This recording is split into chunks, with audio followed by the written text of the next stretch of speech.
This time I'm reading Oona by Dipucchio.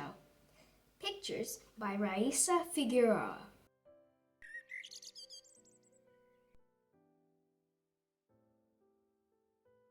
If you want to read stories like this with me, then click subscribe and the bell icon.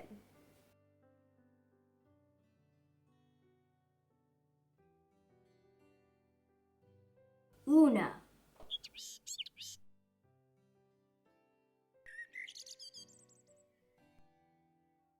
Oona.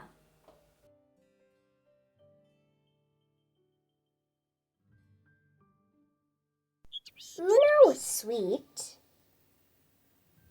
and a little bit salty, like the ocean where she lived. She was also brave and curious, like most treasure hunters.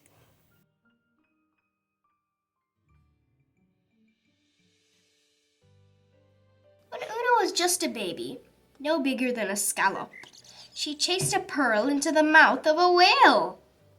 Lucky for her, she popped right back out. As the years passed, Oona found bigger treasure and even bigger trouble. It's a good thing she has Otto.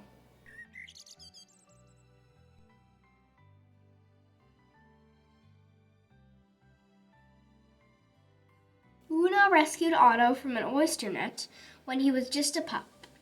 She taught him tricks like roll over, sit, walrus, and her favorite, pufferfish.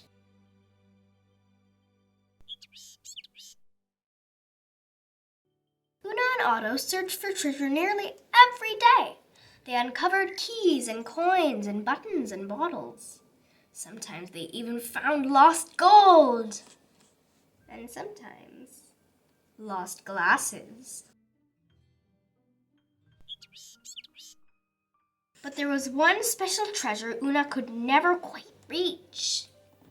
The crown. It was extra sparkly in a way that made Oona's heart thump. But the crown was stuck deep in the rift, and not a pole or a pail or the sticky stick of a snail could get it unstuck. Still, Oona was determined. Her next plan was a good one. She'd knock the crown loose. Unfortunately, the current shifted. The lobster crate and rock drifted. And the squid, well, see for yourself. It's hard to say who was more surprised when the water cleared, Oona or the shark.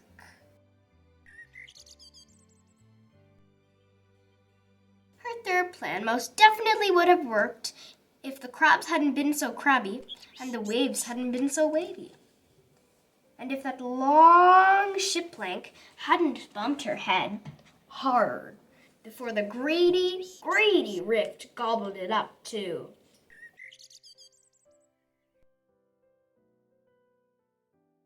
Poor Oona. This was getting personal. She shouted into the pit, "You can keep your dumb crown! I quit!" Generally speaking, mermaids are not quitters, but at this point, one could hardly blame her.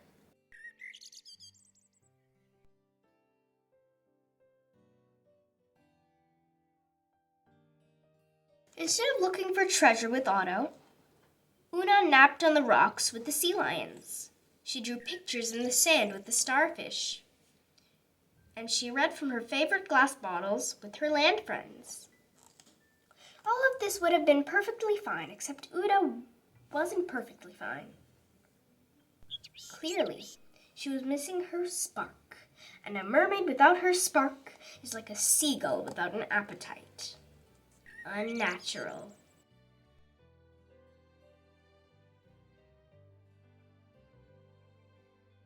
A seashell washed ashore. Oona studied it thoughtfully. It gave her an idea. She got right to work. The next day, Oona peered nervously into the rift. Why did it look so much deeper and scarier than she remembered?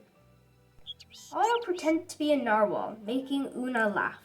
Admittedly, The new treasure hunting goggles she'd invented were funny looking, but they were also her best shot at reaching the crown.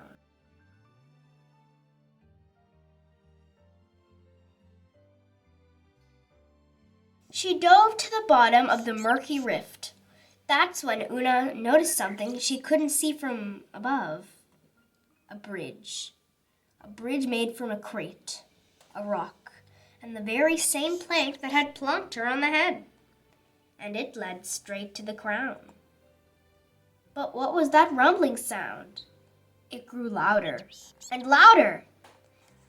The ocean floor shook, and the water around Oona churned into a thick stew of swirling sand and sea creatures. She couldn't see.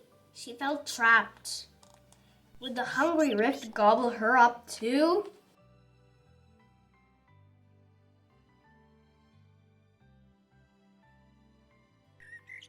Through the commotion, Oona could hear something else in the distance. It was faint, but comforting and familiar. The whales. Oona sang along until the rumbling stopped and the water cleared. Finally, this was her chance.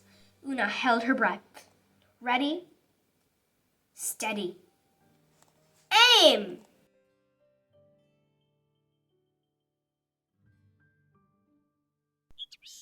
Clink! Hooray!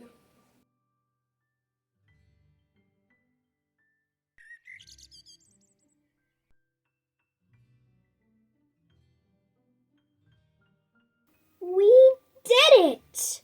Oona cheered, placing the crown on her best friend. It really is beautiful, she gushed.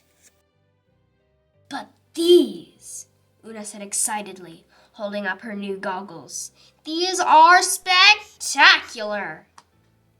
Otto agreed, because sometimes the best treasure in the world isn't found.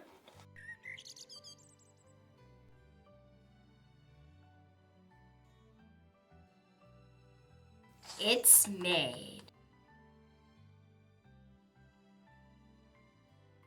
The end.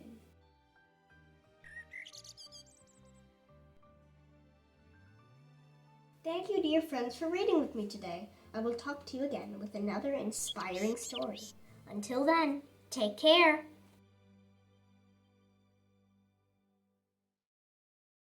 For more videos, please subscribe. Thank you.